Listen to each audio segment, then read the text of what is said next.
Hello guys, আসসালামু আলাইকুম। আপনাদের আবারও স্বাগতম আমার রান্নাঘরে। আজকে আমি আপনাদের মাঝে নিয়ে এসেছি বেবিকর্ন রেসিপি। ভিডিওর প্রথমে আপনারা দেখতে পাচ্ছেন আমার বেবিকর্ন রেসিপি টিউটোরিয়াল। এটা খেতে খুবই সুস্বাদু হয়েছিল। বেবিকর্ন রান্না করার জন্য প্রথমে আমি চলে গিয়েছিলাম আমাদের চকে। এরপর এখান থেকে আমি দুটো বেবিকর্ন ছিঁড়ে নিয়েছি। বাসায় আনার পর এগুলোকে ছুলে নিয়েছি। আমার ভাই এগুলো ছোলায় আমাকে সাহায্য করছিল।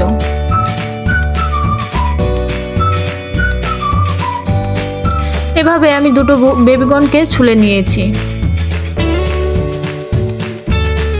তারপর একটি ছুরি দিয়ে আমি বেবিকর্নগুলোকে লম্বা লম্বা করে কেটে নিব। ঠিক আমি ভিডিওতে যেভাবে কেটে নিচ্ছি আপনারাও ওইভাবেই কেটে নেবেন।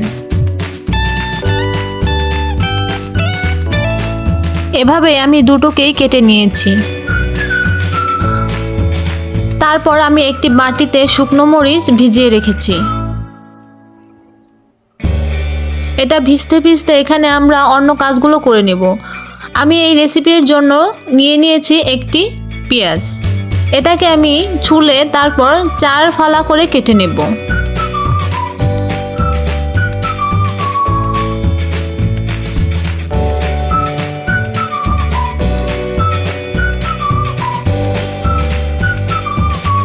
তারপর এই পেঁয়াজগুলোর একটা একটা করে খাপগুলো ছাড়িয়ে নেব।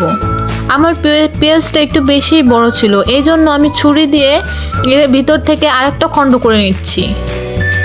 আপনাদের পেঁয়াজ যদি ছোট থাকে তাহলে আপনাদের আর মাঝখান থেকে কাটতে হবে না, কিন্তু আমারটার মতো বড় থাকলে আপনারা কেটে নেবেন, তাহলে রেসিপিটার ভিতর দিলে আরও দেখতে সুন্দর লাগবে। এভাবে আমি পেঁয়াজটাকে কেটে নিয়েছি। তারপর নিয়ে নিয়েছি 3টি কাঁচামরিচ। কাঁচামরিচগুলোকে আমি ঠিক একই রকম কর্নের মতোই কেটে নেব। বেবি কর্নের মতোই এটাকে লম্বা করে কেটে নেব।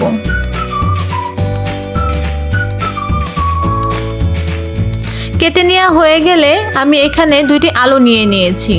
একটা আলুকে আমি ছোট ছোট করে পিস পিস করে কেটে নেব।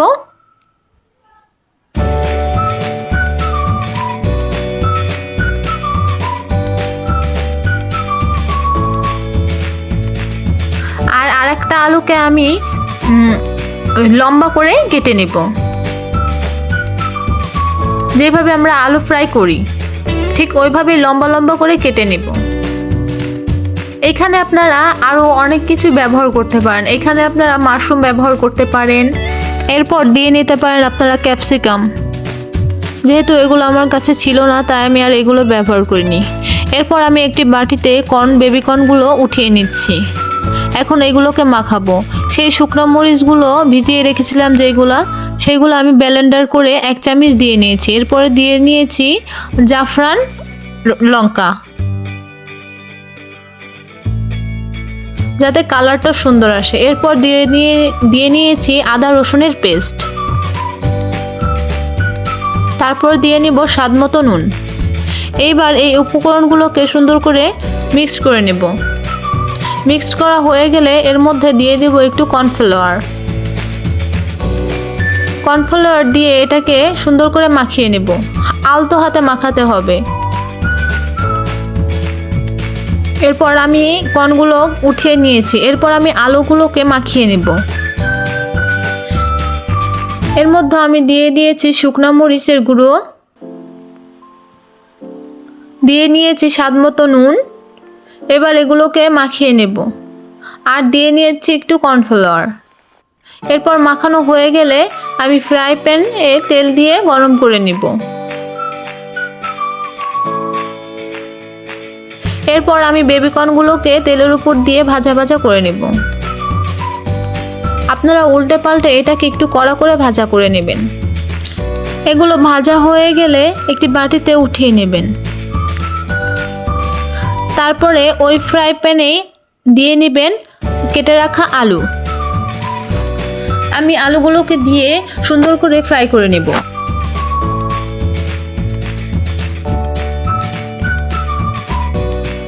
এটা একদম কড়া ফ্রাই করা যাবে না, হালকা ফ্রাই করে নিতে হবে।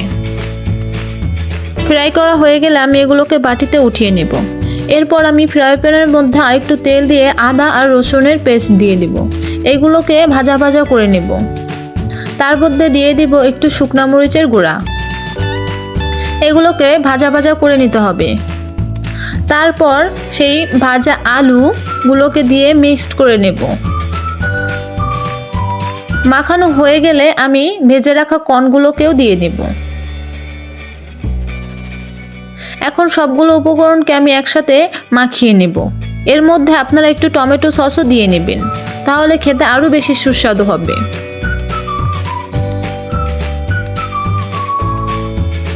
এরপর একটু পানি মিক্সড করে নেবেন।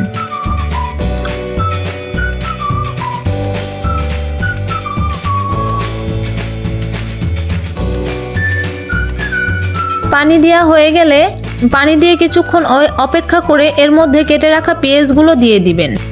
এরপর একটি বাটিতে একটু কর্নফ্লাওয়ার পানি দিয়ে গুলিয়ে তারপর ওই মিশ্রণটা রান্নার মধ্যে দিয়ে দিবেন। এতে খাবারটা আর একটু আঠালো আঠালো ভাব আসবে। এভাবে কিছুক্ষণ নেড়ে চেড়ে এটাকে একটু জাল দিয়ে নেবেন। এরপরে আগে থেকে কেটে রাখা মরিচগুলো উপর দিয়ে দিবেন। এরপর এটাকে আবার একটু নাড়াচাড়া করে নেবেন। এটা পরিবেশন করার জন্য আমি একটি ট্রেতে উঠিয়ে নিয়েছি। দেখতে পাচ্ছেন কতটা ইয়ামি এবং কতটা সুস্বাদু দেখা যাচ্ছে, স্পাইসি, খেতেও তেমনই স্বাদ হয়েছে। আপনারা যে কোনো সময় এটি ঘরে বসে বানিয়ে নিতে পারেন, একদম রেস্টুরেন্টের স্বাদে।